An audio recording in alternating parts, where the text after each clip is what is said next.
Students, आज हम पढ़ेंगे reflection of light by spherical mirror. Students, इससे पहले वाले लेक्चर में हम पढ़ चुके हैं reflection of light by plane mirror. So जो प्लेन मिरर है उसका रिफ्लेक्शन किस तरह से होता है, वो कैसे लॉज ऑफ रिफ्लेक्शन को फॉलो करता है। तो अब हम जो स्फेरिकल मिरर है उसमें रिफ्लेक्शन कैसे होता है वो पढ़ेंगे। स्टूडेंट, जो स्फेरिकल मिरर है उनका हमारी डेली लाइफ में काफी यूज है। फॉर एग्जाम्पल, जो डेंटिस्ट होते हैं, जो मेकअप मिरर होते हैं, और जो सेविंग मिरर होते हैं, और जो आपका सोलर फर्नेस है, उनमें स्फेरिकल मिरर का काफी यूज है। यूज और भी काफी जगह है, लेकिन ये जो मैंने कुछ जर्नल नेम लिखे हैं, आपने देखा होगा जो डेंटिस्ट है वो जब दांत को चेक करता है तो उसके पास एक छोटा सा मिरर होता है, मुंह के अंदर रख के वो दांत की इमेज देखता है, सीधी और बड़ी। इसी तरह से जो मेकअप किट होती है उसमें भी एक मिरर होता है, सेविंग किट है उसमें भी एक मिरर होता है। वो दोनों ही मिरर कैसे होते हैं? Concave mirror. इसी तरह से जो सोलर फर्नेस है, जहां हम सोलर एनर्जी को यूज करते हैं more and more temperature produce करने के लिए, वहां भी स्फेरिकल मिरर यूज होते हैं। स्टूडेंट्स, जो ड्राइवर है उसमें जो साइड व्यू मिरर है वो भी स्फेरिकल मिरर ही होता है। और जो आपके कई सिक्योरिटी पर्पस के लिए शॉप में भी हम यूज करते हैं स्फेरिकल मिरर को ही। लेकिन ये जो स्फेरिकल मिरर है ये कन्वेक्स और कनकेव टाइप है। इनमें हम रिफ्लेक्शन ऑफ लाइट पढ़ेंगे आज, लेकिन वो लाइट को रिफ्लेक्ट कैसे करता है उसके लिए हम पहले इसकी कुछ जनरल टर्म्स को देखेंगे। जब वो हमें समझ आ जाएंगे तो हमें पता चल जाएगा कि यस, स्फेरिकल मिरर्स में रिफ्लेक्शन ऑफ लाइट काफी इंपॉर्टेंट है और वो हमारे सभी पर्पज में काम आता है। तो फर्स्ट ऑफ ऑल हमें ये पता होना चाहिए कि कन्वेक्स और कनकेव स्फेरिकल मिरर बनते कैसे हैं। तो for that we need a hollow spherical glass object, कि हम कांच का एक हॉलो स्फेरिकल ऑब्जेक्ट लेते हैं ग्लास में, और फिर हम इसके एक पार्ट को कट कर लेते हैं लाइक दिस। ये हमने इसका एक पार्ट निकाल लिया। अब ये जो कर्व हिस्सा है, अगर हम इसको बाहर से सिल्वर पेंट कर दें, स्टूडेंट्स हम पहले पढ़ चुके हैं कि मिरर कैसे बनाया जाता है। तो कोई जो ग्लास शीट है उसके हम एक साइड सिल्वर पेंट करते हैं और फिर उसको बाहर से हम कॉट कर देते हैं किसी पेंट से, ताकि ये जो सिल्वर मेटल है ये प्रोटेक्टेड रहे। तो ये वाला जो हिस्सा है अब ये हमारा क्या बन जाएगा? एक रिफ्लेक्टिंग सरफेस। और ये जो आपको दिख रहा है अंदर की तरफ घुसा हुआ bent inside, this reflecting surface is known as concave mirror. Convex mirror बनाने के लिए क्या करेंगे कि यही जो आपके पास एक पोर्शन और है, अगर आप इसे कट कर लेते हैं तो ये जो आपके पास पोर्शन है स्फेरिकल होलो का, ये जो पोर्शन है, अगर आप इसे अंदर की तरफ से पेंट कर देंगे, ओके, तो ये जो बाहर की तरफ उभरा हुआ हिस्सा है ये हमारा रिफ्लेक्टिंग सरफेस बन जाएगा। और जो इस तरह का रिफ्लेक्टिंग सरफेस है बाहर की तरफ उभरा हुआ, उसे हम कहते हैं कन्वेक्स मिरर। तो अगर मैं इसको यहाँ ड्रॉ करूं तो जो कन्वेक्स मिरर है वो इससे उल्टा है, मीन्स हमें अंदर वाले हिस्से पे पेंट करना होता है और फिर इसे हम बाहर से सिल्वर के ऊपर कोट कर देते हैं। तो ये वाला जो आपका बच गया बाहर की तरफ उभरा हुआ, इस रिफ्लेक्टिंग सरफेस को हम क्या कहते हैं? Convex mirror.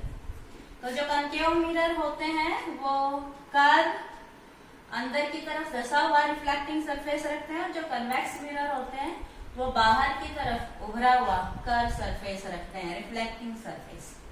लेकिन कन्वेक्स और कनकेव मिरर कैसे रिफ्लेक्शन करते हैं उस चीज को समझने से पहले हमें इनकी एक टर्मिनोलॉजी है वो हमें डिस्कस करनी होगी। अगर वो पॉइंट्स हमें याद होंगे तो लॉज ऑफ रिफ्लेक्शन अप्लाई करने में इजी रहेगा। उन टर्म्स की हमें जरूरत पड़ेगी। तो स्टूडेंट, सबसे पहले जो टर्म है वो है centre of curvature. Centre of curvature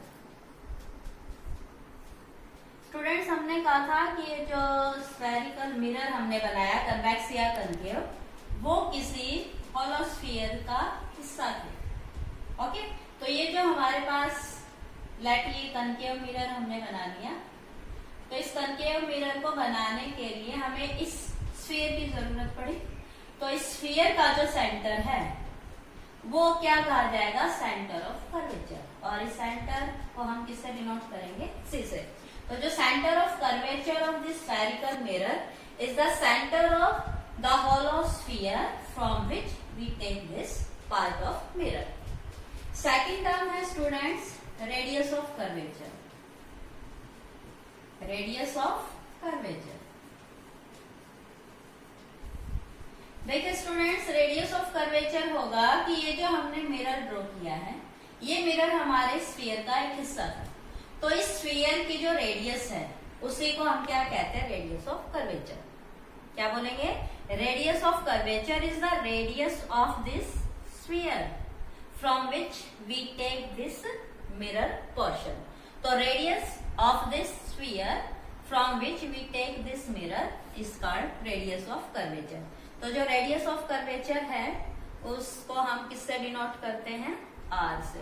तो लेट मैं एक रेडियस मान लेती हूँ and this length is our R. So this length is known as radius of curvature. वैसे स्टूडेंट्स ये भी हमारे पास रेडियस ऑफ कर्वेचर है, ये भी रेडियस ऑफ कर्वेचर है। मीन्स एक स्फीयर में इनफाइनाइट नंबर ऑफ रेडियाई होते हैं, लेकिन हमें इन सब की जरूरत नहीं है। हम सिर्फ इस वाली रेडियस को डिस्कस करना चाहते हैं, क्योंकि ये वाली जो लेंथ है ये हमारे लार्ज ऑफ रिफ्लेक्शन में मिरर से जो इमेज बनती है उनकी फॉर्मेशन में हेल्प करेगा।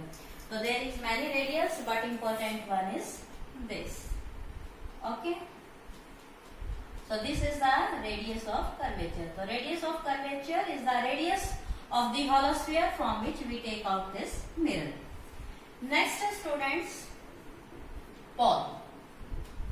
स्टूडेंट्स ये जो हमने मिरर ड्रॉ किया है, मैं इसे ऐसे बना लेती हूँ। ये जो आपका कनकेव मिरर है, एक मिरर को रिप्रेजेंट करने के लिए हम इस तरह की लाइंस को लेते हैं। तो जहाँ ये आपको डैश डैश दिखाई दे रहा है ये आपका पेंटेड पार्ट है, और ये जो प्लेन है this is our reflecting surface. तो ये लाइट मेरे पास मिरर का एक हिस्सा है, उसे आप लिख दीजिए M dash. This is the reflecting surface of the mirror. तो स्टूडेंट्स ये जो रिफ्लेक्टिंग सरफेस है, इस रिफ्लेक्टिंग सरफेस का जो मिडल पॉइंट है, this middle point is known as pole.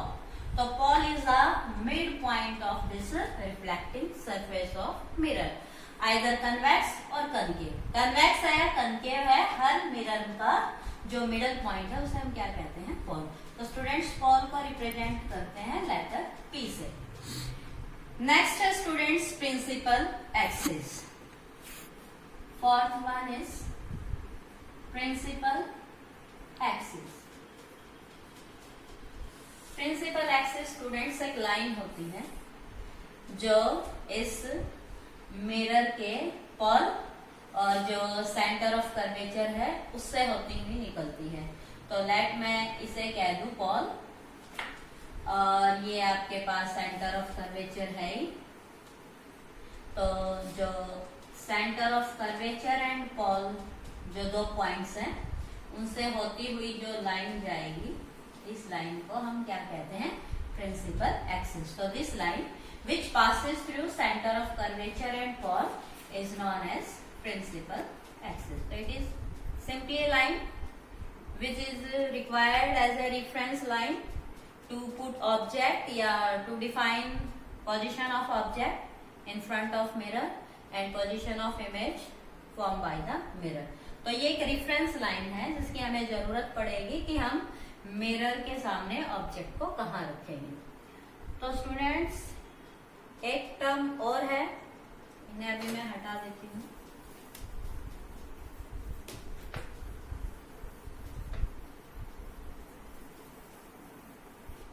तो जैसे कि हमने पढ़ा, this one is your concave mirror. A mirror is represented by this dash is our painted part and plane is our reflecting. So students एक बार revise करते हैं। This is your ball and and this is your center of curvature and this is your principal axis. और को P से लिख लीजिए. अब students, जब मिरर पे लाइट गिरती है और लेट वो लाइट इन्फिनिटी से आती है, काफी दूर से आती है और वो लाइट इस प्रिंसिपल एक्सिस के पैरेलल आती है, तो अगर रेज मिरर पे गिरे और वो रिफ्लेक्ट होके किसी पॉइंट पे मिल जाए, तो वो जो पॉइंट है स्टूडेंट्स उसे हम कहते हैं फोकस. तो जो आपका 5th पॉइंट है इट इज कॉल्ड फोकस. तो focus is a point where the rays after reflection meet. तो इंसिडेंट रेज मिरर से टकरा के रिफ्लेक्ट होके जब किसी पॉइंट पे मीट करती हैं तो उस पॉइंट को हम बोलते हैं फोकस. और मैथमेटिकली ये देखा गया है कि जो फोकस है वो P और C के बिल्कुल मिड में होता है. तो जो फोकस है उसको रिप्रेजेंट करते हैं लेटर कैपिटल F से. और अगर मैं बात करूं इसकी लेंथ की, तो हम लेंथ मेजर करते हैं पॉल से. तो P से जो F की डिस्टेंस है दैट इज कॉल्ड, एक नई टर्म और आ गई, फोकल लेंथ. तो focal length students is represented by small f. Focal length को हम स्मॉल f से रिप्रेजेंट करते हैं. तो ये जो लेंथ होगी between P and F, this is called your focal length. तो स्टूडेंट्स यहाँ एक टर्म तो थी हमारा centre of curvature. One is the radius of curvature, another is pole and one is focus and one is your focal length. तो हमें इन सब baby terms की जरूरत पड़ेगी क्योंकि जब हम इस चैप्टर को करेंगे तो इस पे बेस कुछ न्यूमेरिकल्स भी हैं, रे डायग्राम भी है, इमेज फॉर्मेशन भी है. तो हमें इन सभी टर्म्स की जरूरत पड़ेगी. तो हम एक बार और रिवाइज कर लेते हैं the important terms. That is centre of curvature and second was radius of curvature and third is pole and fourth is principal axis and fifth is focus and sixth is focal length. कई बार students ये जो mirror का reflecting portion है इसकी length के बारे में भी पूछ लेते हैं. तो लेट मैं इस पॉइंट को कहती हूँ M और इस पॉइंट को कहती हूँ M डैश. सो M से जो M डैश की लेंथ है उसको भी एक नाम दिया गया है and that is called aperture. Aperture of mirror. The aperture of mirror is the reflecting surface of the mirror.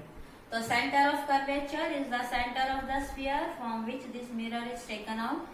Radius of curvature is the radius of this hollow sphere from which this mirror is taken out. P is the pole. Pole is the midpoint of this reflecting surface. Principal axis is a line which passes through pole and center of curvature. Focus. Focus is the point where rays after reflection meet. And focal length, distance from P to F, is called focal length. And aperture, the reflecting surface of mirror is known as aperture of the mirror.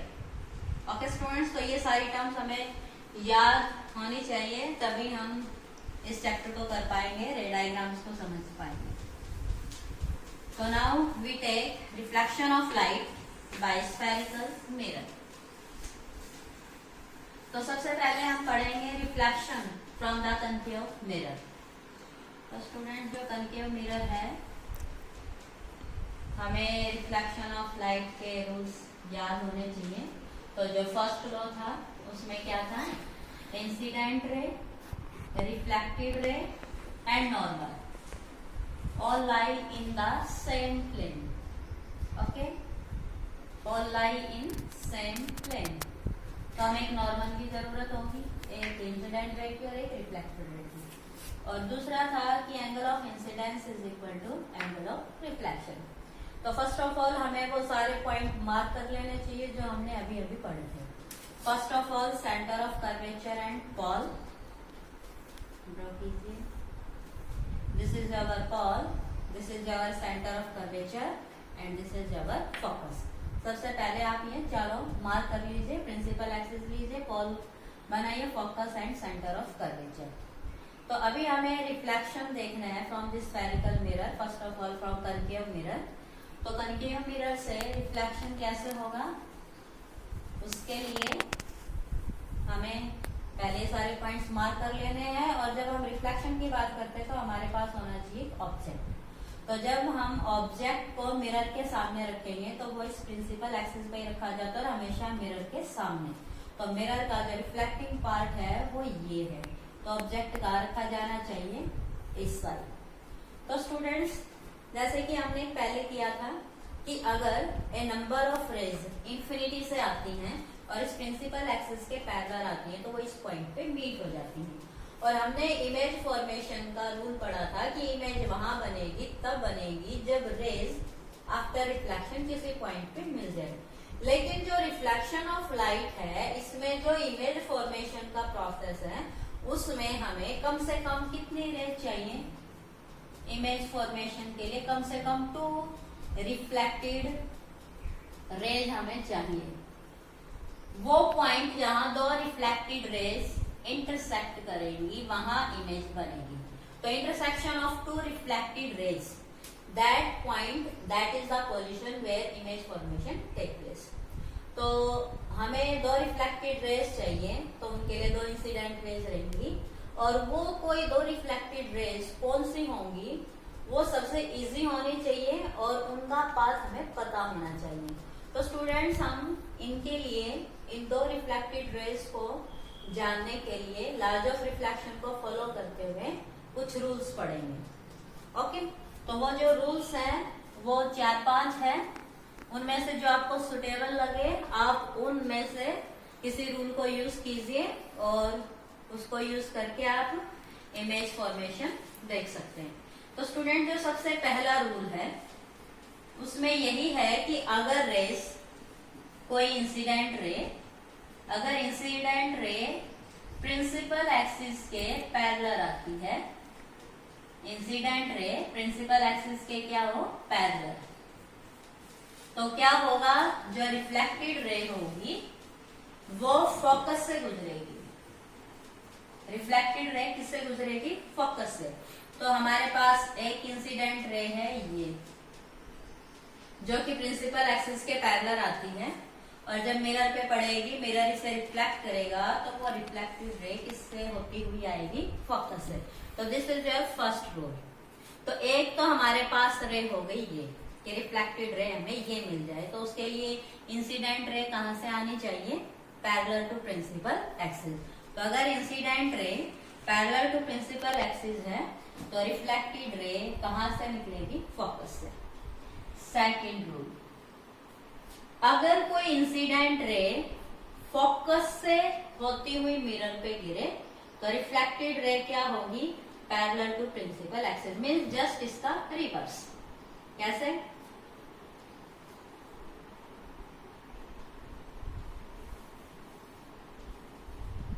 कि अगर कोई incident ray object से focus से होती हुई mirror पे गिरती है तो जब मिरर इसे रिफ्लेक्ट करेगा तो रिफ्लेक्टेड रे है वो प्रिंसिपल एक्सिस के पैरेलल हो जाती है। ये लॉज ऑफ रिफ्लेक्शन के अकॉर्डिंग है। तो सेकंड रूल के अकॉर्डिंग अगर इंसिडेंट रे कहां से आए? फोकस से, तो रिफ्लेक्टेड रे कहां से जाएगी? Parallel to principal axis, means पहले का जस्ट उल्टा। थर्ड जो रूल है वो है कि अगर कोई incident ray centre of curvature से आती है तो आफ्टर रिफ्लेक्शन वो इसी रास्ते को रिट्रेस करेगी। तो थर्ड जो रूल है उसके अकॉर्डिंग हमारी जो इंसिडेंट रे है वो कहां से आनी चाहिए? ऑब्जेक्ट से, सेंटर ऑफ कर्वेचर से होती हुई। अगर कोई रे ऑफ लाइट मिरर पे गिरे सेंटर ऑफ कर्वेचर से आती हुई तो वो रिफ्लेक्ट होके इसी रास्ते को रिट्रेस करती है। तो this is your reflected light. तो अगर कोई incident ray centre of curvature से आती है तो रिफ्लेक्टेड रे भी सेंटर ऑफ कर्वेचर से ही जाएगी। जो फोर्थ रूल है वो क्या है कि अगर कोई रे पोल के साथ कोई एंगल बनाती हुई इंसिडेंट करती है मिरर पे, तो वो उतने ही एंगल से रिफ्लेक्ट हो जाएगी with the pole and principal axis. तो अगर इंसिडेंट रे पोल से आके प्रिंसिपल एक्सिस के साथ कोई एंगल बनाती है, तो रिफ्लेक्टेड रे पोल से प्रिंसिपल एक्सिस के साथ उतना ही एंगल बना के रिफ्लेक्ट हो जाएगी। तो ये आपके पास पोल से क्या करें, इंसिडेंट रे एंगल बनाए, तो पोल के साथ ही रिफ्लेक्टेड रे एंगल बनाएगी same equal to angle of incidence. तो ये लॉ ऑफ रिफ्लेक्शन का नियम है। तो स्टूडेंट्स हमारे पास ये 4 रूल्स है। इन चारों रूल्स में से हमें सिर्फ 2 रेज चाहिए, क्योंकि अगर हमें ये चारों रूल याद होंगे तो हम इन चारों रूल्स को फॉलो करते हुए हमें कोई 2 इंसिडेंट रे और उनका रिफ्लेक्टेड पाथ अगर हमें पता है तो हम रे डायग्राम को, इमेज फॉर्मेशन को बड़ी आसानी से बना लेंगे। तो एक बार फिर से रिवाइज करते हैं चारों रूल्स, और इन चारों में से इम्पोर्टेंट आपके पास ये 3 होंगे, क्योंकि इनका अगर इंसिडेंट पाथ हमें पता है तो रिफ्लेक्टेड पाथ बड़ा ही आसान है। तो late concave mirror and this is your principal axis, pole, focus and center of curvature। तो फर्स्ट रूल था अगर incident ray parallel to principal axis, it pass through after reflection focus। if कोई रे coming from focus then it become parallel to principal axis, and if any ray coming from center of curvature then it retrace its path via the same center of curvature। तो students ये जो 3 rule है, इन 3 में से आप किसी 2 को use कर लीजिए, आपको इमेज फॉर्मेशन में हेल्प मिलेगी। तो अगर हम सबसे पहले कनकेव के लिए करेंगे, तो स्टूडेंट्स कनकेव मिरर जो है उसमें 2 तरह की इमेज बनती है, real and virtual, real image and virtual image.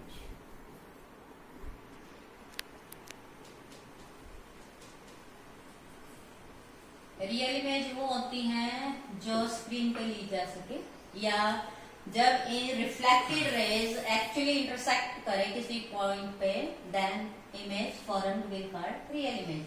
And virtual image वो होती हैं जो स्क्रीन पे नहीं ली जा सकती, मीन्स वो हमें बनती हुई दिखाई देंगी, लेकिन जो रिफ्लेक्टेड रेज हैं दे अपीयर टू मीट, वो कहीं पीछे मिलती हुई हमें दिखाई देंगी। एक्चुअल में वर्चुअल इमेज बनाने के लिए रिफ्लेक्टेड रेज एक्चुअली मीट नहीं करती हैं, दे अपीयर टू मीट। तो 1 by 1 हम ट्राई करेंगे कि how image formation take place in a concave mirror.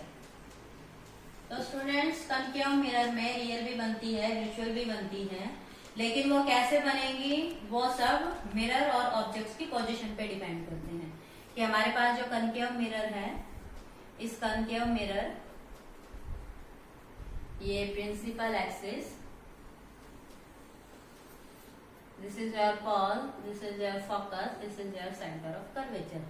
तो इमेज कैसे कैसे बनेगी वो सब डिपेंड करता है कि मिरर के सामने ऑब्जेक्ट को आपने कहाँ रखा है, उसकी पोजीशन क्या है। तो यहाँ कुछ पोजीशंस हम आपको स्पेसिफाई कर देते हैं कि लेट पहली पोजीशन है कि ऑब्जेक्ट मिरर से काफी दूर रखा हुआ है, लेट उसे हम कह दें infinity, very very far away. और इन्फिनिटी पे अगर ऑब्जेक्ट है तो उससे जो रेज है लेट वो आ रही है पैरेलल टू प्रिंसिपल एक्सिस। तो इन्फिनिटी पे अगर कोई ऑब्जेक्ट रखा है तो उससे जो रेज आएंगी लेट वो क्या आ रही है प्रिंसिपल एक्सिस के पैरेलल। तो हमें क्या चाहिए, कम से कम 2 रे, तो लेट वो दोनों रे हम क्या लेते हैं पैरेलल टू प्रिंसिपल एक्सिस। और जो पैरेलल टू प्रिंसिपल एक्सिस है वो आफ्टर रिफ्लेक्शन किससे गुजरती है, फोकस से। तो आफ्टर रिफ्लेक्शन ही किससे गुजरेगी, फोकस से। तो ये जो रिफ्लेक्टेड रेज हैं फोकस पे आके मिल गई, तो यही प्रिंसिपल एक्सिस पे जो पोजीशन है this is the position of image. तो अगर आपका ऑब्जेक्ट कहाँ रखा हुआ है, इन्फिनिटी पे, तो आपकी इमेज कहाँ बनेगी, प्रिंसिपल एक्सिस पे and at the point focus. तो ये एक आपका रे डायग्राम के लिए, इमेज फॉर्मेशन के लिए रूल बन गया क्या कि अगर ऑब्जेक्ट कहाँ रखा हुआ है, एक टेबल से बना लेते हैं। अगर ऑब्जेक्ट कहाँ रखा हुआ है, इंफिनिटी पे, तो इमेज कहाँ बनेगी, फोकस पे। स्टूडेंट्स जरूरी नहीं कि ऑब्जेक्ट से जो रेज आ रही है वो पैरेलल टू प्रिंसिपल एक्सिस ही हो, वो ऑब्लिक इंसिडेंस भी हो सकता है। ऑब्लिक इंसिडेंस में क्या होगा कि इमेज बने तो कि फोकस पे, लेकिन उसका साइज या उसकी जो पोजीशन है वो प्रिंसिपल एक्सिस पे ना होगी, इससे थोड़ा सा नीचे हो सकती है। तो अगर हम ऑब्जेक्ट को प्रिंसिपल एक्सिस के ऊपर रखेंगे तो इमेज कहाँ बनेगी, इस प्रिंसिपल एक्सिस से नीचे। और अगर आप ऑब्जेक्ट को प्रिंसिपल एक्सिस के नीचे रखते हैं तो इमेज बनेगी प्रिंसिपल एक्सिस के ऊपर। लेकिन जो कन्वेंशनल फॉर्म है उनके अकॉर्डिंग हम ऑब्जेक्ट को हमेशा प्रिंसिपल एक्सिस के ऊपर रखते हैं। ओके, तो इमेज कहाँ बनेगी, नीचे या ऑन द प्रिंसिपल एक्सिस। तो लेट एक केस और है कि रेज आ रही है वो इंफिनिटी से, लेकिन अब वो प्रिंसिपल एक्सिस के पैरेलल नहीं है, इसके साथ इंक्लाइंड है एट सम एंगल। तो लेट कोई रे ऐसे आती है पैरेलल नहीं, that are at some angle, they are oblique incidence. जब ऑब्लिक इंसिडेंस होता है इंफिनिटी से, तब जो इमेज बनेगी वो ऐसे बनेगी। ये पॉइंट है, यहाँ रिफ्लेक्टेड रेज मीट कर जाएंगी, जो कि आपका फोकस के बिल्कुल नीचे होगा। कि जो पोजीशन होगी वो होगी फोकस के पास, लेकिन बनेगी क्या, फोकस से नीचे। तो ये जो प्रिंसिपल एक्सिस से इंटरसेक्टिंग पॉइंट की जो लेंथ है, it is called height of image. तो अगर यहाँ आपका कोई ऑब्जेक्ट रखा था तो उसकी इमेज कहाँ बनेगी, प्रिंसिपल एक्सिस के नीचे, और जो पोजीशन होगी वो पोजीशन क्या होगी, प्रिंसिपल एक्सिस पे फोकस, लेकिन उसकी कुछ लेंथ होगी। लेकिन स्टूडेंट जो ऑब्जेक्ट इंफिनिटी पे रखा हुआ है, इंफिनिटी पे जो ऑब्जेक्ट होता है उसके साइज के कंपैरिजन में ये साइज बहुत छोटा होता है। मीन्स इमेज बनेगी उसका साइज बहुत ही छोटा होगा अगर कोई ऑब्जेक्ट का रखा है इंफिनिटी पे, चाहे वो रेज पैरेलल आती हो या वो ऑब्लिक इंसिडेंस हो। सेकंड है कि अगर हम ऑब्जेक्ट को मिरर के थोड़ा पास रख दे, लेकिन कहाँ रख दे, जैसे कि हमारे पास पोजीशंस थी कि भाई सी एफ पोल कहाँ, तो principal axis, this is your pole, this is your focus and this is your centre of curvature. अगर हम इंफिनिटी के बजाय ऑब्जेक्ट को मिरर के थोड़ा पास ले आए, लेकिन सी से पीछे, तो हम एक ऑब्जेक्ट को जब रखते हैं तो उसको इस वर्टिकल एरो लाइन के साथ डिनोट करते हैं कि object is this your finite length, this is your object, और इसको हम लिखते हैं A B, height of the object. तो देखिए स्टूडेंट्स, रेज तो ऑब्जेक्ट के हर पार्ट से निकल रही है, लेकिन हमने कहा था कि इमेज फॉर्मेशन के लिए हमें सिर्फ दो ही रेज की जरूरत है, तो हम इसके टॉप से दो इंसिडेंट रे लेंगे।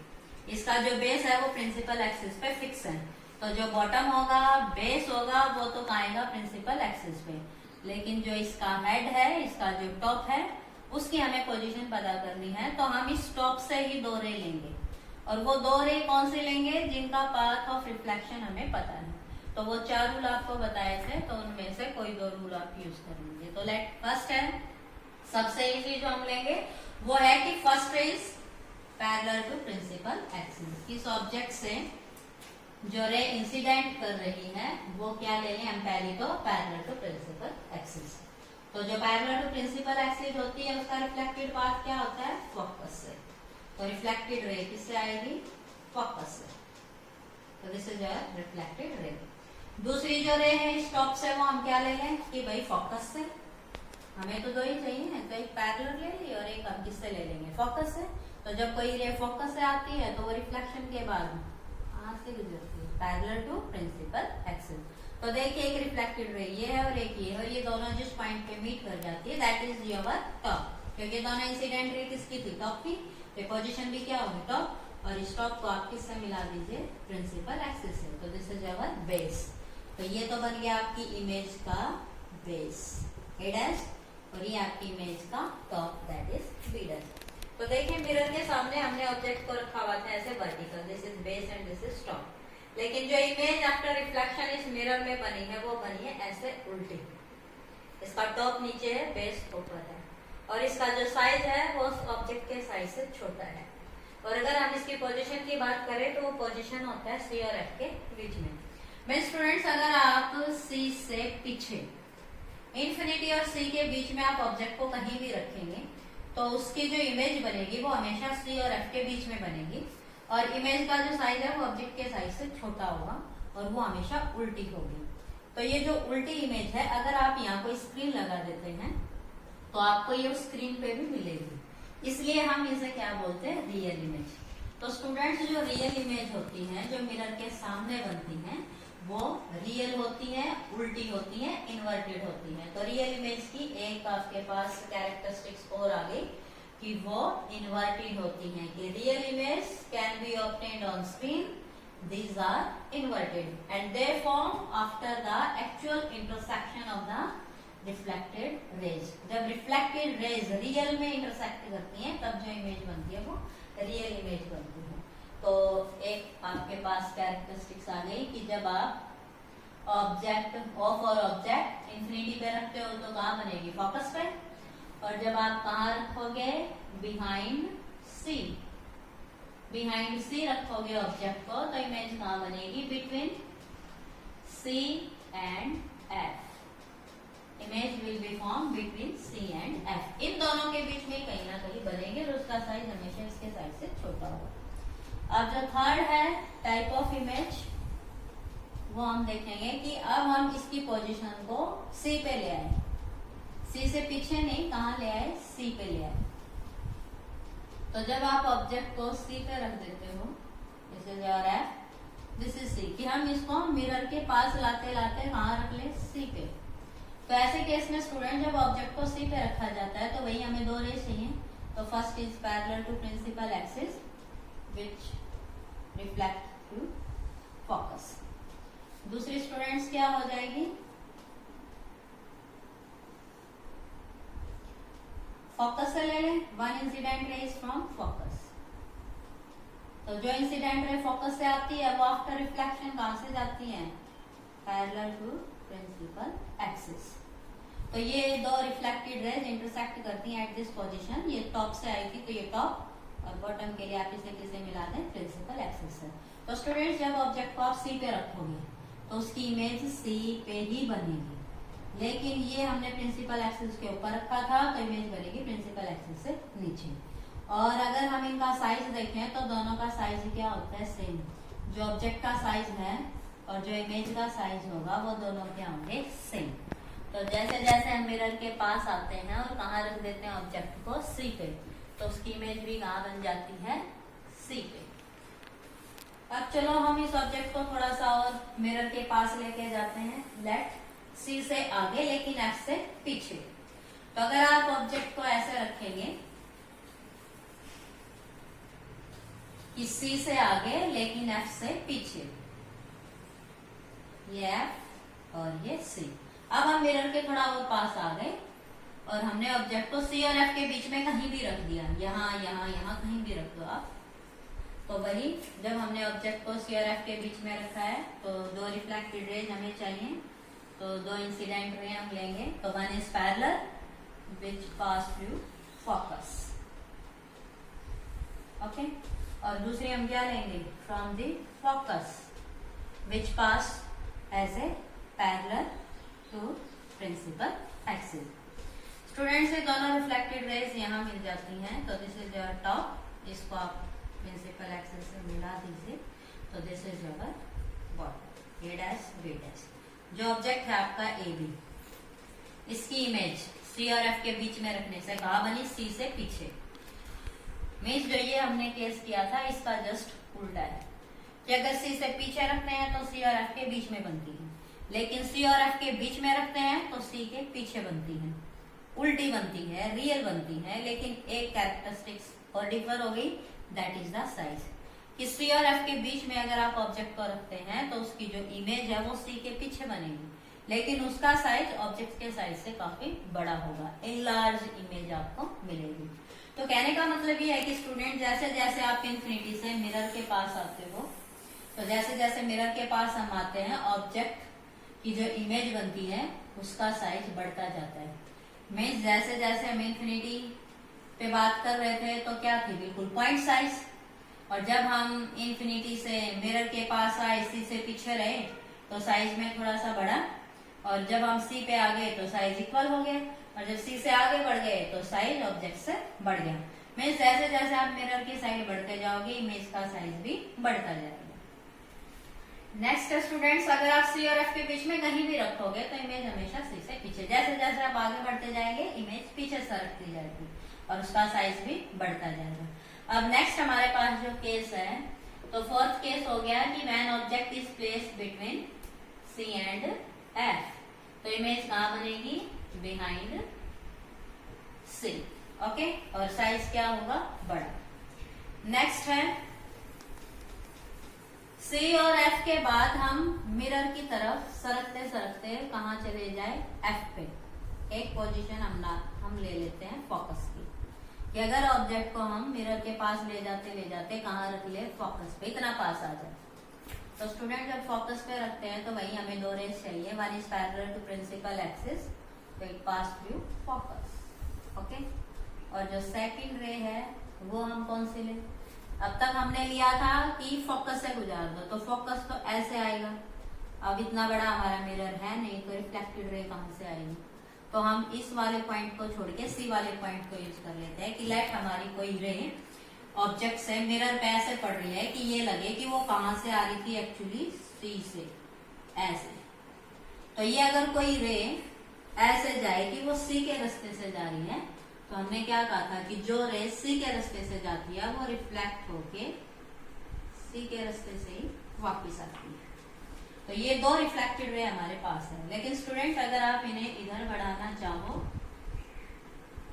तो ये नहीं बढ़ सकती, और इधर बढ़ाना चाहो तो भी ये नहीं बढ़ सकती। ये आगे और पीछे पैरेलल जाएंगे, और पैरेलल रेज कभी इंटरसेक्ट नहीं करते, और हम क्या मान के चलते हैं कि let they will be at infinity, तो ये लेट जाके इंफिनिटी पे कहीं मिलेंगी। ओके, तो अगर आपने ऑब्जेक्ट को कहाँ रखा है, फोकस पे, तो उसकी इमेज कहाँ बनेगी, इंफिनिटी पे। अब देखिए जैसे जैसे हम मिरर की तरफ शिफ्ट हो रहे थे हमारी इमेज मिरर से दूर होती जा रही थी, और जब हम फोकस पे आ गए तो इमेज कहाँ को बनेगी, जाके इंफिनिटी पे। मीन्स जब हम इमेज की बात कर रहे थे तो उसका साइज बढ़ता जा रहा था, और साइज बढ़ता जा रहा है तो इंफिनिटी पे जाके साइज बहुत बड़ा हो जाएगा। तो आपका जो फिफ्थ केस है वो क्या है कि जब आपने ऑब्जेक्ट को कहाँ रखा, फोकस पे, तो इमेज कहाँ बनी, इंफिनिटी पे। मीन्स पहले वाले का जस्ट उल्टा, कि इंफिनिटी पे रखा था तो कहाँ बनेगी, फोकस पे, और फोकस पे रख दोगे तो कहाँ बनेगी, इंफिनिटी पे। मीन्स आपके पास ये जो 5 कैरेक्टरिस्टिक्स आई हैं, इनमें से अगर आप देखो तो एक दूसरे की उल्टी है, कि इंफिनिटी पे रखोगे तो फोकस पे, और फोकस पे रखोगे तो इंफिनिटी पे। सी से पीछे रखोगे तो सी और एफ के बीच में बनेगी, सी और एफ के बीच में रखोगे तो सी के पीछे बनेगी, और सी पे रखोगे तो कहाँ बन जाएगी, सी पे। तो आप इन्हें याद करने की ट्रिक भी यूज कर सकते हो। अब स्टूडेंट्स एक केस है कि जब हम ऑब्जेक्ट को मिरर के और पास कर दे, मीन्स एफ से भी आगे रख दे। जब आप ऑब्जेक्ट को एफ से भी आगे ले जाओगे, मीन्स मिरर के बिल्कुल पास, बिल्कुल पास, मीन्स आप पोजीशन ये कह सकते हो कि between P and F, means F से लेके पी के बीच में आप ऑब्जेक्ट को कहीं भी रखिए, उसके केस में क्या बनेगा। तो लेट हम ऑब्जेक्ट को रख लेते हैं यहाँ, anywhere between P and F. तो जब हम पी और एफ के बीच में ऑब्जेक्ट को कहीं रखते हैं तो वही एक रे तो हम क्या लेंगे, पैरेलल, तो पैरेलल वाली किससे गुजरेगी, आफ्टर रिफ्लेक्शन फोकस से, reflected ray will pass through focus. और दूसरा हमने क्या लिया था भाई, फोकस से। अगर हमारी रेज ऐसे फोकस से इंटरसेक्ट करेंगी तो आफ्टर रिफ्लेक्शन वो क्या हो जाएगी, पैरेलल। तो आप चाहे तो फोकस वाला केस ले लीजिए, चाहे सी वाला ले लीजिए जो हमने इससे पहले किया था। तो लेट हम यही कर लेते हैं सी वाला, कि लेट कोई रे ऐसे आ रही है, हमें लगे कि सी से आ रही थी। ओके, तो जब कोई रे सी से इंसिडेंट करती है तो वो सी से ही क्या कर जाएगी, रिफ्लेक्ट। तो स्टूडेंट्स जब हम इन दोनों रिफ्लेक्टेड रेज को देखते हैं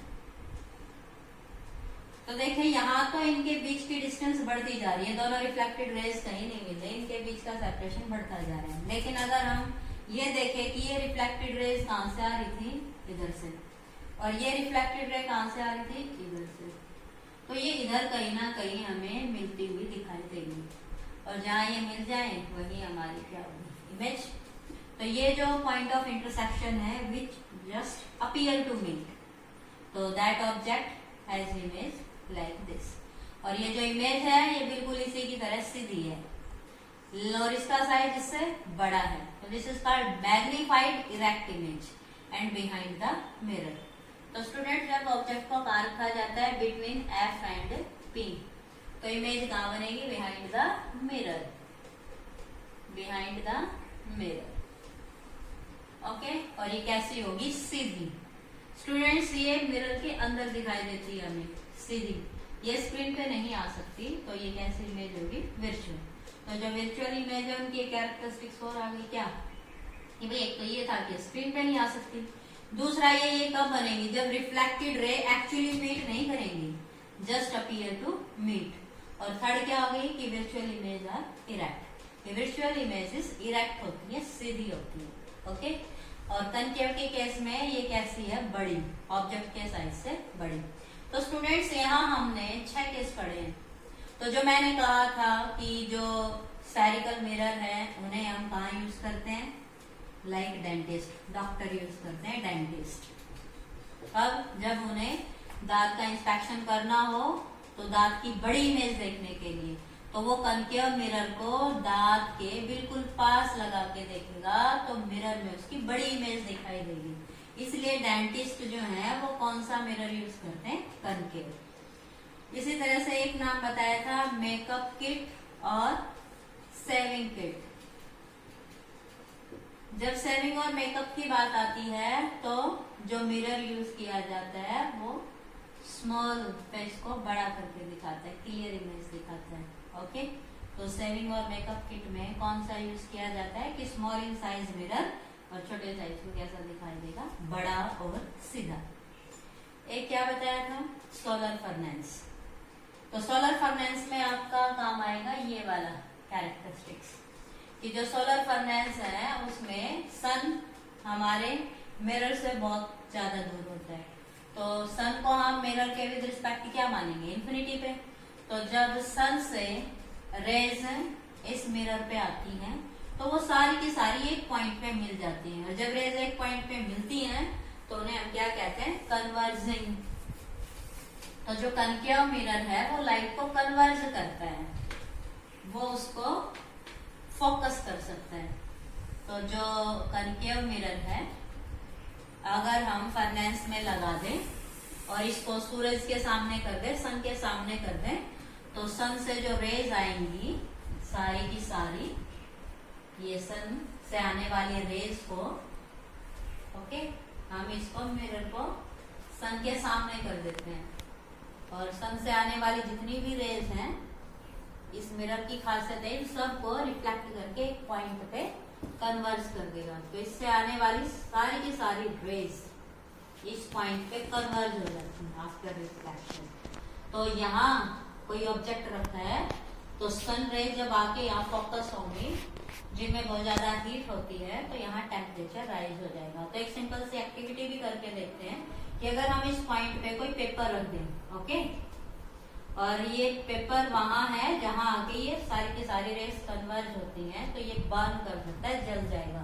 क्यों? क्योंकि सोलर रेडिएशंस में इतनी ज्यादा हीट होती है, वो सारी हीट एक पॉइंट पे मिल जाएगी, तो टेम्परेचर बहुत ज्यादा राइज कर जाएगा और ये जल जाएगा। ओके, तो जो सोलर फर्नेस है, सोलर कुकर है जहाँ लार्ज स्केल पे फूड प्रोसेसिंग होती है, सोलर फर्नेस जहाँ हाई टेम्परेचर रिक्वायरमेंट होता है मेल्टिंग के लिए, वहां हम कौन सा मिरर यूज करते हैं, concave mirror, because it converge light, it focus light in a very little region space. एक इसका यूज होता है स्टूडेंट्स हेडलाइट्स में। जो सर्च लाइट होती हैं और जो हेडलाइट्स होती हैं, सर्च लाइट या हेडलाइट्स, व्हीकल की हेडलाइट्स, और जो इंजीनियर वगैरह होते हैं वो जो किसी सर्च के लिए निकलते हैं तो उनकी जो कैप है उसमें जो मिरर लगा रहता है, या जो आप ये कह दीजिए ना टॉर्च में भी यही होता है। टॉर्च में, सर्च लाइट में, हेडलाइट में, इन तीनों में कनकेव मिरर लगाया जाता है। कैसे काम करता है उसका है ये वाला।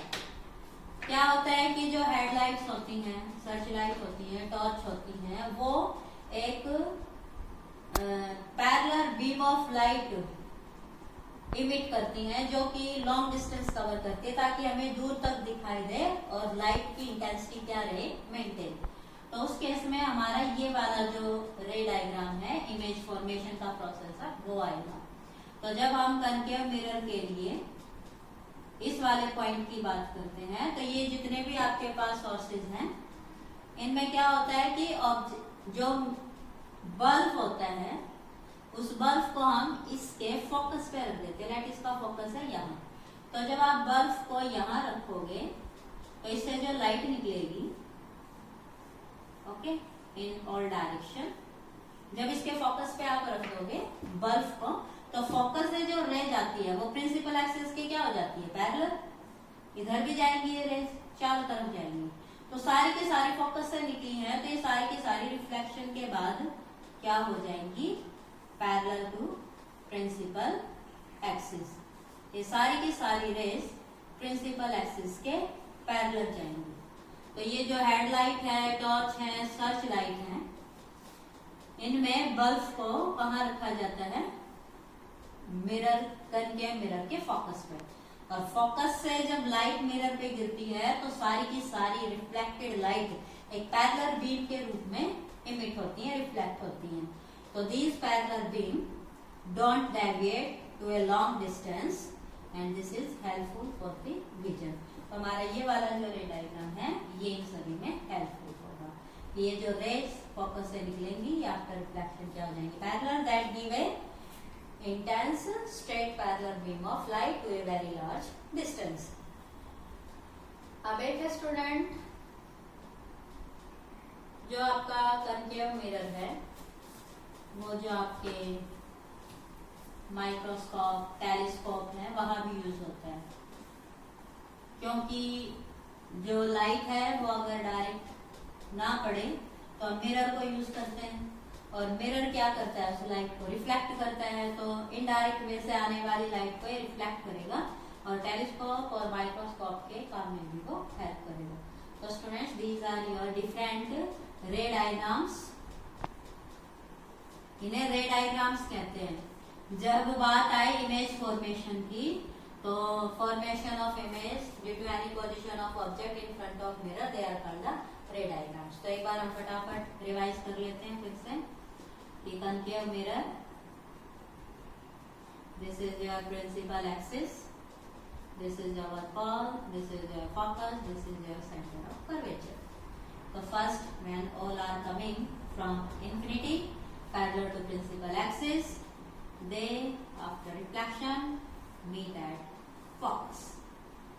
तो that is, जब इंफिनिटी पे है तो इमेज कहाँ बनेगी, फोकस। स्टूडेंट्स, अब हम पढ़ेंगे कन्वेक्स मिरर के बारे में। स्टूडेंट्स, कन्वेक्स मिरर के रे डायग्राम कनकेव मिरर से डिफरेंट होते हैं। जैसे कनकेव मिरर में हमने 6 केसेस डिस्कस किए, कन्वेक्स में इनसे डिफरेंट है। इसमें जो इमेज बनती थी ऑब्जेक्ट की पोजीशन के अकॉर्डिंग, वो इसमें डिफरेंट है। तो हम अब इसके केस डिस्कस करेंगे जो कि इनसे बिल्कुल डिफरेंट है। तो स्टूडेंट्स, पहली बात तो ये कि जो कन्वेक्स मिरर है वो डाइवर्जिंग मिरर कहा जाता है। डाइवर्जिंग मिरर क्यों?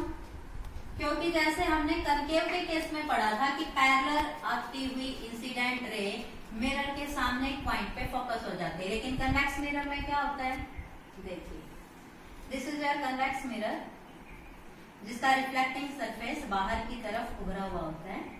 This is your principal axis, this is your pole and this is your reflecting surface.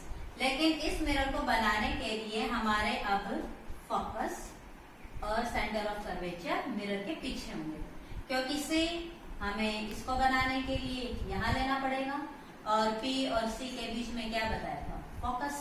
लेकिन इसका फोकस यहाँ कैसे आया वही हम देखेंगे, इसीलिए इसको क्या बोलते हैं, डाइवर्जिंग मिरर। क्यों स्टूडेंट्स, कि अगर कन्वेक्स मिरर पे पैरेलल बीम गिरती है, the rays which are coming parallel to principal axis, और जब कनकेव मिरर पे ये गिरती हैं तो स्टूडेंट्स ये लॉज ऑफ रिफ्लेक्शन को फॉलो करती हुई कि पैरेलल आती है, वो क्या लगती है, जैसे फोकस से आती है, तो ये रिफ्लेक्ट होके ऐसे चली जाएगी, इससे इंसिडेंट रे इस तरह से रिफ्लेक्ट करेगी, इसकी जो इंसिडेंट रे है वो इस तरह से रिफ्लेक्ट करेगी, इसकी जो इंसिडेंट रे है वो इस तरह से रिफ्लेक्ट करेगी। तो ये जो रेज आई थी ये एक पॉइंट पे मिलने की बजाय ऐसे फैल गई अलग अलग डायरेक्शन में। ओके, और हमें क्या लगेगा कि ये कहां से आ रही थी, फ्रॉम दिस पॉइंट। ये कहां से आ रही थी, फ्रॉम दिस पॉइंट। ये कहां से आ रही थी, फ्रॉम दिस पॉइंट। तो ये जो इंसिडेंट पैरेलल बीम है प्रिंसिपल एक्सिस के, ये रिफ्लेक्ट होके स्कैटर हो जाती है, फैल जाती है, लेकिन ये हमें लगती है कि ये कहां से आई होगी, इस पॉइंट से। तो देखिए कनकेव में जो केस था वो क्या था कि ये सामने आके फोकस हो गई थी एक्चुअल में, लेकिन ये हमें फोकस करनी पड़ी है, आपस में ये क्या हो गई, फैल गई, अपने आप से ये एक पॉइंट पे नहीं मिली, हमें इनको मिलाना पड़ा है। तो जब हम जबरदस्ती मिलाते हैं, दे अपीयर टू मीट होती है, तो दैट इज कॉल्ड विर्चुअल। तो जो आपका कन्वेक्स मिरर है उसका जो फोकस है वो कैसा होता है, विर्चुअल। इसलिए ये क्या करता है, मिरर रेज को डाइवर्स करता है, फैलाता है। अगर हम बात करें किसी दूसरे केस की, तो जैसे कि हमने कनकेव मिरर में रे डायग्राम बनाने के लिए, इमेज फॉर्मेशन देखने के लिए 4 रूल पढ़े थे। तो उनमें अगर हम कन्वेक्स मिरर की बात करें तो फर्स्ट केस तो यही कि लेट, अगर पैरेलल बीम कोई प्रिंसिपल एक्सिस के आए, बीम नहीं, हम फिलहाल रे की ही बात करेंगे, कि अगर कोई प्रिंसिपल एक्सिस के रे पैरेलल आती है तो रिफ्लेक्शन के बाद वो किससे जाएगी, appear to coming from focus. तो first rule is this. Second, कि अगर कन्वेक्स मिरर के, जैसे कि हमने कनकेव में पढ़ा था, सेकंड के लिए क्या कहा था कि लेट फर्स्ट पैरेलल थी तो किससे निकली थी, फोकस से, और अब सेकंड हम क्या लेंगे कि लेट कोई इंसिडेंट बीम हमें लगता है कि फोकस पे गिर गया, वो फोकस की तरफ आ रही है, तो देखिए मिरर का रिफ्लेक्टिंग सरफेस, और हमें लगेगा कि ये रे एक्चुअली कहाँ जाएगी, आगे फोकस पे। तो जो रे फोकस की तरफ आती है इंसिडेंट, वो रिफ्लेक्ट होके कहाँ जाएगी, parallel to principal axis. Okay, third case क्या था,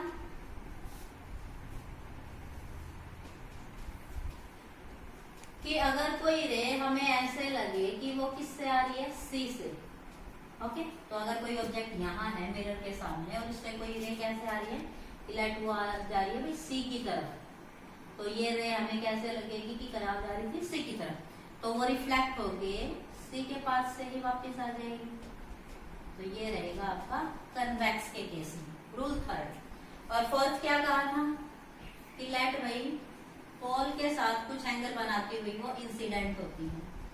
okay, this is your C, this is your F and this is your पोल।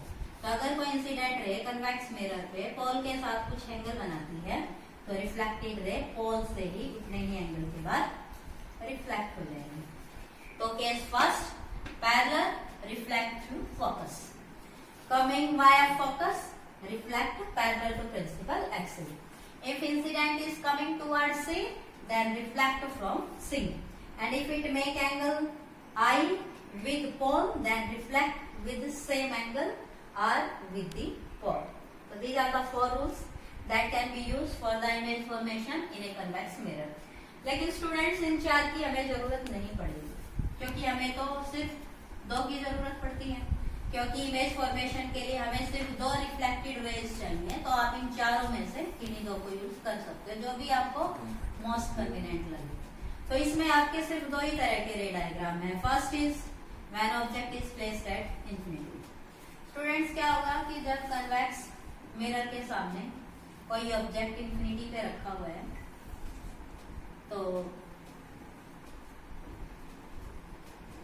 दो केस हमने पढ़े थे कि let rays are coming parallel to principal axis. Okay, तो जब कोई रे प्रिंसिपल एक्सिस के पैरेलल होती है तो वो रिफ्लेक्ट कैसे लगती है हमें? From the focus. ये कहां से रिफ्लेक्ट होके आई होगी?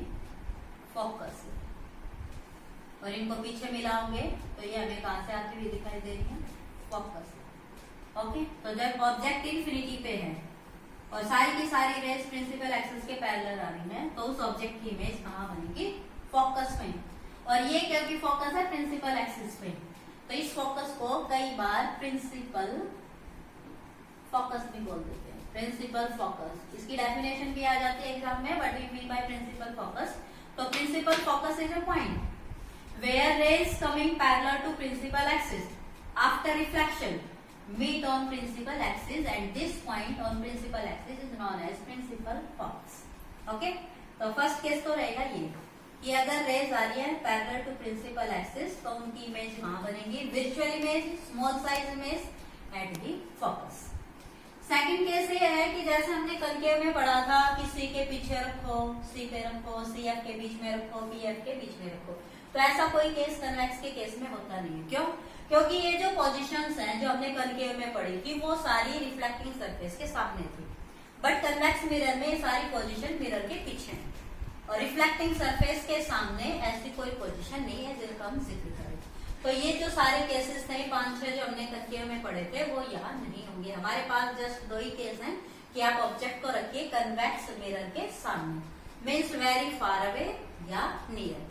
स्टूडेंट्स, इसकी एक खास बात ये है कि लाइट को करता है डाइवर्ज, तो इसमें आप ऑब्जेक्ट को मिरर के सामने कहीं भी रखो, इमेज बनेगी एफ और पी के बीच में, और ऑब्जेक्ट चाहे कितना भी बड़ा हो उसकी इमेज बनेगी छोटी और हमेशा सीधी, क्योंकि जब रेज अपीयर टू मीट होती हैं तो उसमें इमेज कैसे बनती है? सीधी, और वो इमेज कैसे होती है? वर्चुअल।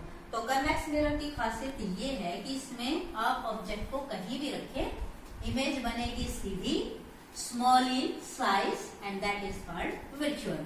तो अगर हम कोई भी केस देखें कि लेट आप कन्वेक्स मिरर के सामने ऑब्जेक्ट को कहीं भी रखें, इन्फिनिटी और पोल के बीच में कहीं भी रखें, इसके पास, इससे दूर कहीं भी आप रखेंगे तो आपकी जो इमेज होगी वो एफ और पी के बीच में बनेगी, इसके बाहर नहीं। तो लेट हम ऑब्जेक्ट को यहाँ रख लेते हैं। तो जो 4 डायग्राम के रूल आपने पढ़े थे उनमें से कोई 2 हमें यूज करने हैं, तो लेट पहला हम यही कर लेते हैं, पैरेलल टू प्रिंसिपल एक्सिस। जो प्रिंसिपल एक्सिस के पैरेलल होती है वो रिफ्लेक्ट हमें कहां से लगती है? From the focus. तो ये जो रिफ्लेक्टेड रे है ये हमें पीछे से कैसे दिखेगी कि कहां से रिफ्लेक्ट होके आई है? फोकस के थ्रू। और दूसरा हमने क्या कहा था? आप किससे ले लीजिए? सी से। ये बनाने में आपको इजी होगा क्योंकि जिस पास से आती है उसी पास से रिफ्लेक्ट हो जाती है। तो एज इट कमिंग वाया सी, अगर ये सी की तरफ इंसिडेंट करती है तो रिफ्लेक्टेड भी क्या होगी? सी की तरफ। ओके, तो दिस इज रिफ्लेक्टेड। तो स्टूडेंट्स, ये दोनों रिफ्लेक्टेड जो रियल हैं वो कहीं मीट नहीं करने वाली, इनके बीच की डिस्टेंस बढ़ती जाएगी। लेकिन देखो ये पीछे कहीं मिल गई है, रिफ्लेक्टेड दोनों पीछे कहीं मिल गई है और ये क्या होगी? आपकी इमेज। तो मैंने कहा था पी और एफ के बीच में कहीं बन जाएगी और इसके साइज से इसका साइज छोटा होगा। तो कन्वेक्स मिरर में 2 ही केस है, one is for the infinity, अगर ऑब्जेक्ट इंफिनिटी पे है तो इमेज कहां बनेगी? फोकस पे। और दूसरा क्या था? Anywhere. Anywhere means between infinity and pole, तो इमेज कहां बनेगी? Between P and F, P और एफ के बीच में। और कैरेक्टरिस्टिक्स में आप क्या लिखेंगे? इरेक्ट क्योंकि सीधी है, स्मॉल इन साइज क्योंकि इससे छोटी है, और पोजीशन में क्या लिखोगे? Between P and F. तो स्टूडेंट्स, एग्जाम में 3 बातें पूछी जाती है इमेज के बारे में। First, what is the nature? Nature में आप क्या कहेंगे? रियल है, वर्चुअल है। तो जब कोई इमेज ऐसे बनती है, रिफ्लेक्टेड रेज को पीछे मिलाने पे वो बनती है, तो वो कैसी होती है? वर्चुअल। और रियलिटी में रिफ्लेक्टेड रे मीट करती है तो वो कैसी होती है? रियल।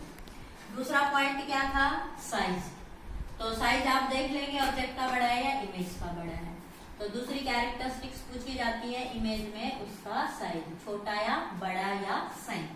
और थर्ड क्या बताया था कि भाई पोजीशन, कि वो कहाँ बनेगी।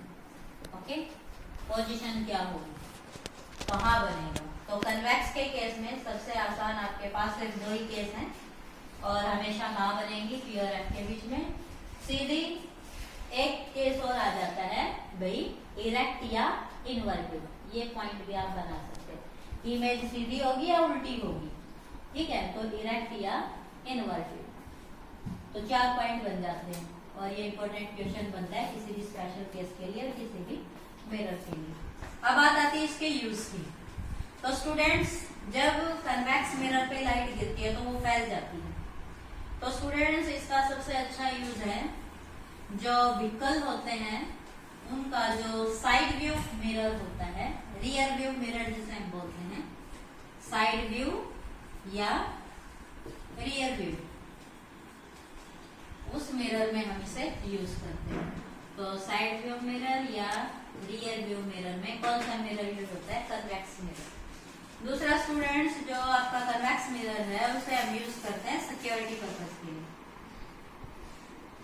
आपने देखा होगा कि जो व्हीकल्स हैं, गाड़ी है, बाइक है, जो भी व्हीकल है, ड्राइवर जिसमें देखता है वो हमेशा कन्वेक्स मिरर होता है, उसका रिफ्लेक्टिंग सरफेस बाहर की तरफ घुरा हुआ होता है।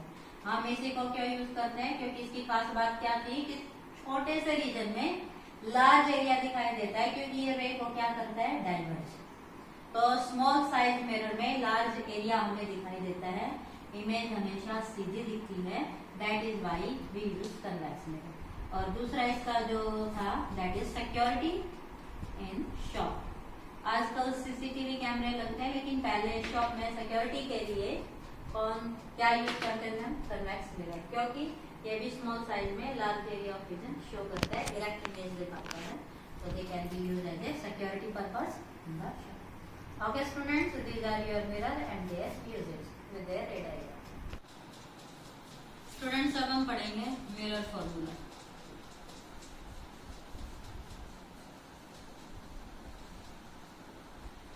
मिरर फॉर्मूला स्टूडेंट्स क्या है कि हमने पढ़ा था कनकेव मिरर और कन्वेक्स मिरर। जो कन्वेक्स और कनकेव मिरर हैं उनमें हमने कुछ पॉइंट स्पेसिफाई किए थे, pole, focus, centre of curvature, radius of curvature and so on. तो वो जो हमारे पास पॉइंट्स हैं उनमें एक आपके पास टर्म थी फोकल लेंथ,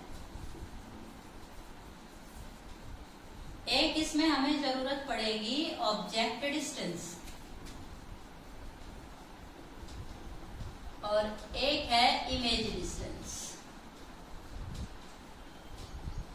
स्टूडेंट्स जो मिरर फॉर्मूला है वो एक्चुअली इन दोनों का रिलेशन है कि जो 3 टर्म्स आपके सामने है, focal length of the mirror, object distance from the mirror, image distance from the mirror, ये जो 3 टर्म्स हैं इनका जो रिलेशन है उसी को हम क्या कहते हैं, मिरर फॉर्मूला। तो जो फोकल लेंथ है उसे हम क्या लिखते थे, स्मॉल एफ से। ऑब्जेक्ट डिस्टेंस को स्टूडेंट लिखा जाता है यू से, और इमेज डिस्टेंस को लिखा जाता है वी से। तो ये जो तीनों टर्म्स हैं इनके रिलेशन को हम रिप्रेजेंट करेंगे in the form of mirror formula.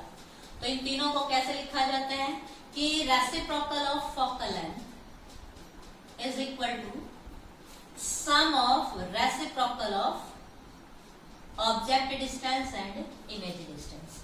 ये जो रिलेशन है इसी को क्या कहा जाता है, mirror formula.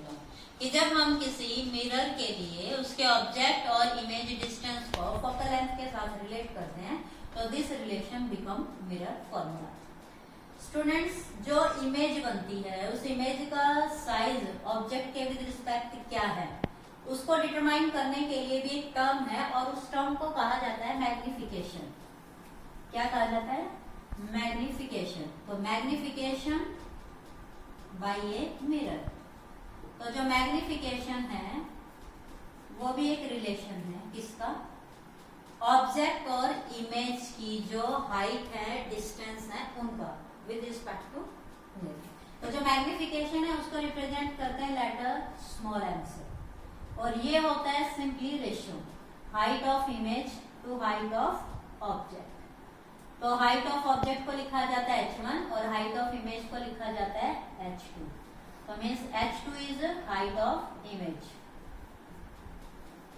and h1 is height of object। तो इन दोनों की जो हाइट है उनके रेशियो को क्या कहा जाता है, मैग्निफिकेशन। स्टूडेंट्स जो कनकेव मिरर है उसमें हमने रियल और वर्चुअल दोनों तरह की इमेज पढ़ी है। ओके, तो यहाँ जब हम न्यूमेरिकल सॉल्व करते हैं तो यहाँ एक चीज हमें ध्यान रखनी होती है, साइन कन्वेंशन। जो ज्योमेट्री में हम साइन कन्वेंशन पढ़ते हैं उन्हीं का यूज इन फॉर्मूलाज में किया जाता है। वो साइन कन्वेंशन क्या है वो हमें ध्यान रखने पड़ेंगे, तभी जाके आपको करेक्ट आंसर मिलेगा। इन पे बेस्ड न्यूमेरिकल आते हैं and then you have to use the sign convention and find out either F, U और वी। जैसे यहाँ आपके पास 3 टर्म है, कोई 2 दे रखी होगी, एक आप निकालेंगे। इसी तरह से यहाँ भी 3 टर्म है, कोई 2 दे रखी होंगी, एक आप निकाल लेंगे। या मैग्निफिकेशन का स्टूडेंट एक फॉर्मूला और भी बनता है on the basis of sign convention and on the basis of u and v. So magnification of a mirror is negative of v upon u. Magnification को ये भी लिखा जाता है negative of image distance to object distance. और अगर हम इन दोनों को रिलेट करें तो आपके पास एक रिलेशन और आ जाएगा between height and distance. Means h2 upon h1 is equal to minus v upon u. This relation also used in the your problems mathematical in the cases of mirror. तो आपके पास ये 3 formulas हैं जिन पे based numericals आता ही आता है, competitive exam में भी और आपके simple point of view examination का भी। तो यहाँ स्टूडेंट साइन कन्वेंशन क्या है वो हम पहले देखेंगे। स्टूडेंट्स क्या है कि हमने कहा कि ये प्रिंसिपल एक्सिस, एक